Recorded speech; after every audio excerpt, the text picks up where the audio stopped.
So hello guys, YouTube channel ಅಂತ open ಮಾಡಿದೆ, ಒಂದು ವಿಡಿಯೋನೂ ಹಾಕಾಯಿತು. ನೆಕ್ಸ್ಟ್ ಏನು ಮಾಡಬೇಕು ಅಂತ ಗೊತ್ತಾಗ್ತಿರಲಿಲ್ಲ. ಸ್ವಲ್ಪ ಕೆಲಸದ ಮೇಲೆ ಹಾನಗಲ್ ಹೋಗಬೇಕಾಯಿತು, ಹಾನಗಲ್ ಹೋಗ್ತಾ ಇದ್ದೆ.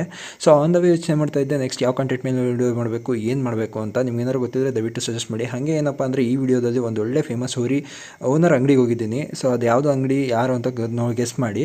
ಸೊ ಆನ್ ದ ವೇ ರೋಡಲ್ಲಿ ನಂಗೆ ನಾಯಿ ಮರಿಗಳು ಸಿಕ್ಕು, ಮಧ್ಯೆ ರೋಡಲ್ಲಿ ಇದ್ವು. ಸೊ ಮಿಸ್ ಆದರೆ ಯಾವ್ದಾದ್ರು ಗಾಡಿ ಹತ್ತಿಸ್ಕೊಂಡು ಹೋಗ್ತಾರೆ ಅಂತ ಅಲ್ಲೇ ಒಂದು ದೇವಸ್ಥಾನ ಇತ್ತು. ದೇವರೇ ನೀನೇ ಕಾಪಾಡಪ್ಪ ಅಂತ ದೇವ್ರ ಹತ್ರ ಬಿಟ್ಟೆ. ಅಲ್ಲಿಂದ ಸೀದಾ ಹೋಗ್ತಾ ಇರೋದೆ ನಮ್ಮ ಅಜ್ಜನ ಮನೆಗೆ.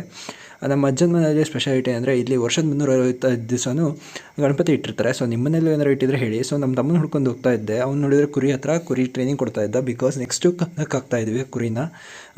ಆಲ್ಮೋಸ್ಟ್ ಇಲ್ಲಿ ಎಲ್ರಿಗೂ ಗೊತ್ತಿರುತ್ತೆ ಬೆಟ್ಟಿಂಗ್ ಕುರಿ ಆಡಿಸೋದಲ್ಲ. ಸೊ ಹಾಗೆ ಮಾತಾಡ್ತಾ ಹಾನಗಲ್ ಬಂದ್ವಿ. ಹಾನಗಲಲ್ಲಿ ಈ ಜಾಗ ಗೊತ್ತಿರುತ್ತೆ ತಾನೇ ಎಲ್ರಿಗೂ. ಹಾರ್ಡ್ವೇರ್ ಶಾಪಿಗೆ ಬಂದು ಸ್ಯಾಂಡ್ ಪೇಪರ್ಸ್ನ ತೊಗೊಂಡ್ವಿ. ಸ್ಯಾಂಡ್ ಪೇಪರ್ಸ್ ತೊಗೊಂಡು ರಿಟರ್ನ್ ಹೋಗ್ತಾ ಇರಬೇಕಾದ್ರೆ ಶಾಕಿಂಗ್ ನ್ಯೂಸ್ ಏನಂದರೆ ಒಂದು ಅಜ್ಜಿಗೆ ಆಕ್ಸಿಡೆಂಟ್ ಆಗಿತ್ತು. ಅವ್ರಿಗೆ ಹೆಲ್ಪ್ ಆಗಲಿ ಅಂತ ಅವ್ರ ಗಾಡಿ ತೊಗೊಂಡು ಅವ್ರ ಮನೆಗೆ ಬಿಟ್ಟು ನಾವು ನಮ್ಮ ಮನೆಗೆ ಬಂದ್ವಿ. Thank you for watching.